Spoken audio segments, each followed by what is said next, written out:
Buenos días, soy Gloria Inés Romero, estudiante del Máster en Intervención Social de la UNID.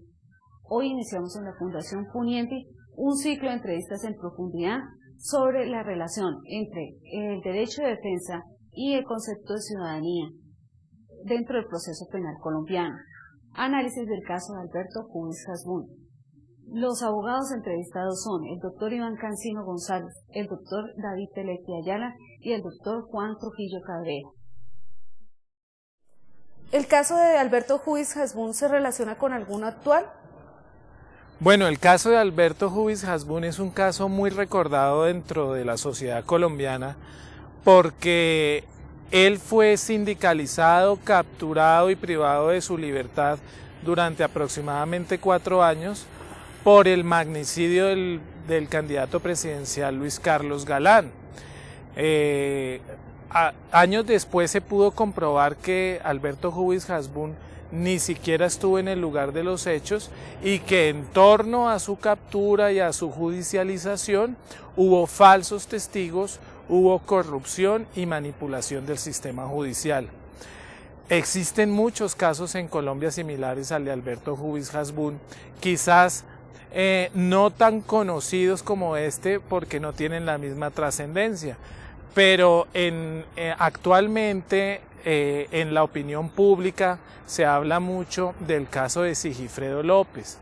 Sigifredo López fue un diputado de la Gobernación del Valle que fue secuestrado por las FARC junto a otros 11 diputados. Durante su cautiverio, que duró aproximadamente 8 años, murieron todos sus compañeros, él fue el único sobreviviente. Sin embargo, meses después de su liberación, se pudo comprobar por parte de la Fiscalía en un operativo espectacular y que tuvo mucho impacto en la opinión pública, que él había sido uno de los presuntos copartícipes en la conflagración de ese secuestro. Sin embargo, una vez capturado y expuesto a la opinión pública, la Fiscalía tuvo que retractarse, pedir disculpas públicas, luego de haber manchado su imagen y su buen nombre. Un falso positivo es vender una imagen como de algo que está como equivocación y no que es delictivo.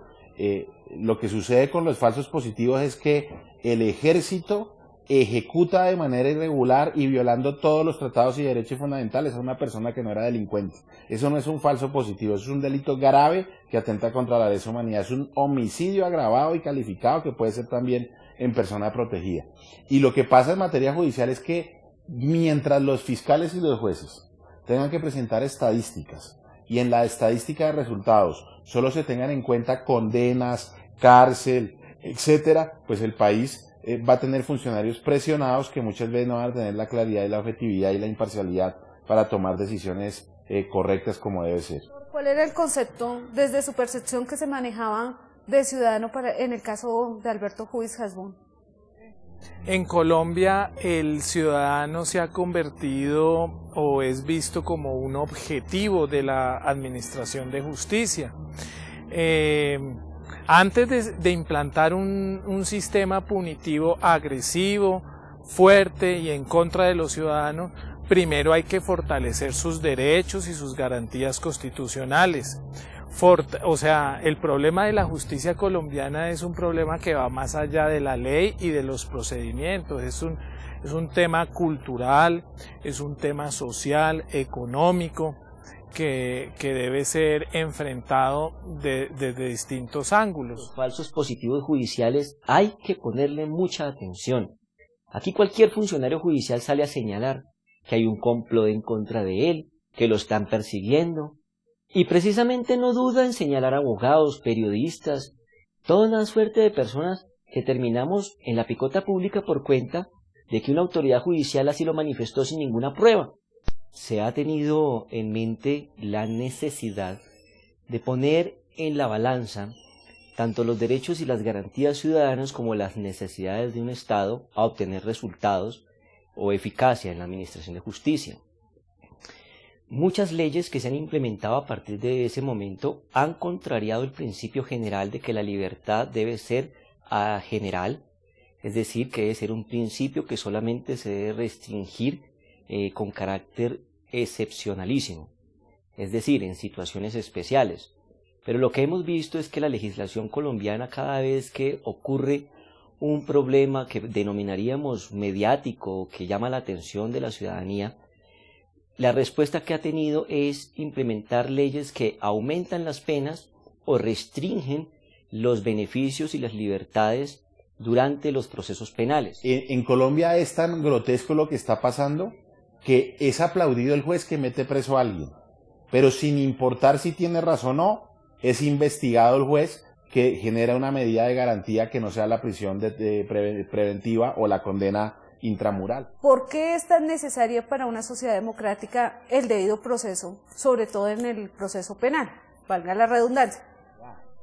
El debido proceso implica que una persona solo puede ser condenada o con antecedentes, valga la redundancia, cuando hay un juicio y el juicio termina en una condena y se acaban las instancias. La gente tiene que pensar en qué le puede pasar a una persona. Cuando las personas en el mundo y en nuestro país se den cuenta que pueden ser sujetos de una injusticia, van a entender que el debido proceso es una necesidad para garantizarle que si es inocente pueda llegar a demostrarlo. Y para el resto de personas, que cuando una persona sea culpable también sea bien condenado y no haya leguleyas o formalismos que eviten que esa persona sea castigada de la manera correcta. En este caso de Alberto Jubis Hasbún y en el caso de Sigifredo López y muchos otros casos donde se han dado capturas ilegales, judicializaciones ilegales, los medios de comunicación han tenido una participación bastante agresiva en contra de los ciudadanos víctimas del sistema judicial. Desafortunadamente, la misión de los medios de comunicación es esa: informar todo cuanto sucede en la sociedad y todo cuanto tenga interés público. Sin embargo, las autoridades judiciales se encargan de llamar a los medios de comunicación e invitarlos a hacer estas revelaciones a la opinión pública sin haber efectuado una previa investigación con bases sólidas y con técnicas de investigación confiables y sobre todo transparentes. La ciudadanía se enfrenta todos los días a la criminalidad común, a la criminalidad organizada y a aquellos grupos que podrían denominarse subversivos o al margen de la ley, que tienen en algunas ocasiones una supuesta estructura política y unas raíces históricas profundas, esto es, refiriéndome al caso de las FARC. Pero el sentido que se le ha dado, el espíritu de las leyes en Colombia, cada vez es más restrictivo del derecho de libertad. Y nosotros hemos sentado nuestra voz de protesta porque ello atenta de manera flagrante contra la presunción de inocencia que debe reinar en todos los procesos penales. El nomen iuris, por más que sea rimbombante o suene a escabroso, no puede determinar que una persona durante un proceso quede sujeta a la privación de una libertad sin posibilidad de defenderse en un espacio o en un marco que dé libertades o posibilidades de defensa en igualdad de armas. Mirar cuáles son los parámetros para poder juzgar y castigar a una persona y siempre ponerse en los zapatos del otro. Yo creería que si los jueces tuvieran un curso que fuera un mes en la cárcel, no mandarían tanta gente a la cárcel. Doctor, lo que pasa es que ahora que habla usted de la inclusión en este máster que es de intervención social, uno siempre se pregunta cómo incluir poblaciones, pero hay una población que es como muy controvertida por incluir, y es la que ha salido de la prisión condenada. No, entonces, claro, cuando usted cuenta con una sociedad donde ocurren tantas injusticias sociales, económicas, donde el acceso a la educación es difícil, donde prima la educación privada sobre la educación pública y existen pocos o casi nulos subsidios, esto hace que repercuta dentro de la misma administración de justicia y dentro de los cargos públicos que hay en el Estado. Entonces, impera la corrupción en el marco de esta sociedad.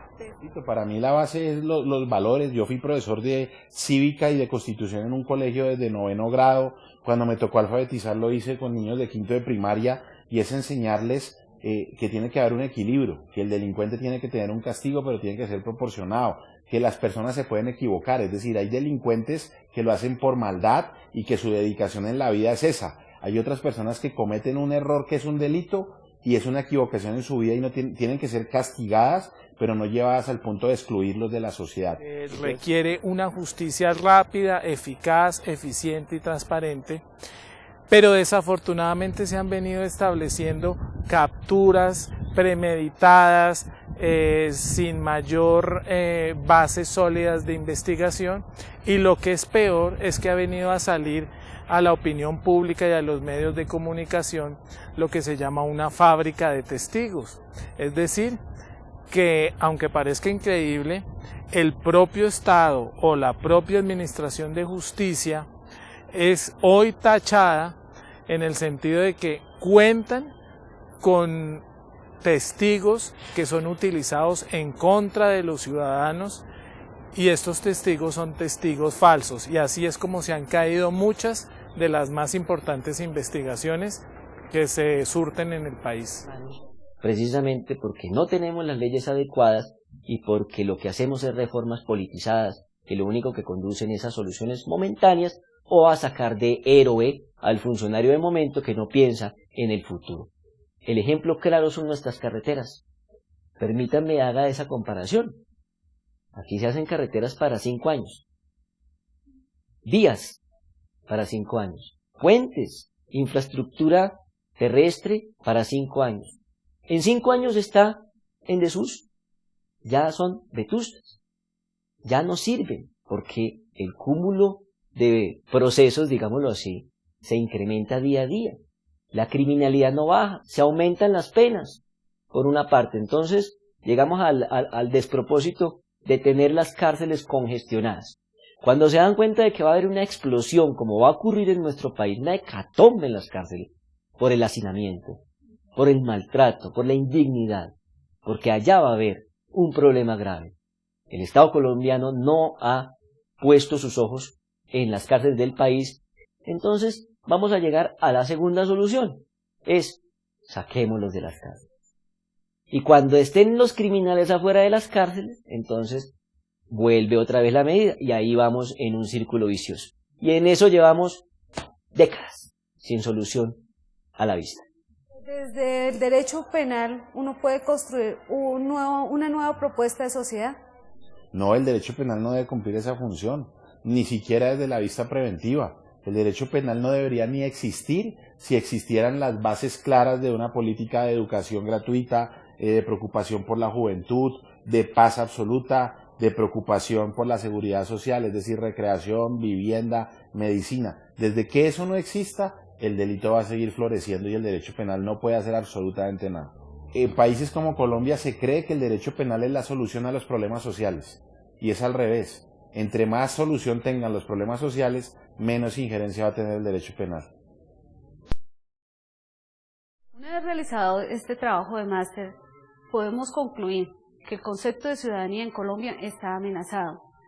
Y ejemplo de ello es lo que sucede con el derecho de defensa. Un derecho que es consagrado tanto a nivel nacional como principio fundamental, como un derecho humano a nivel internacional.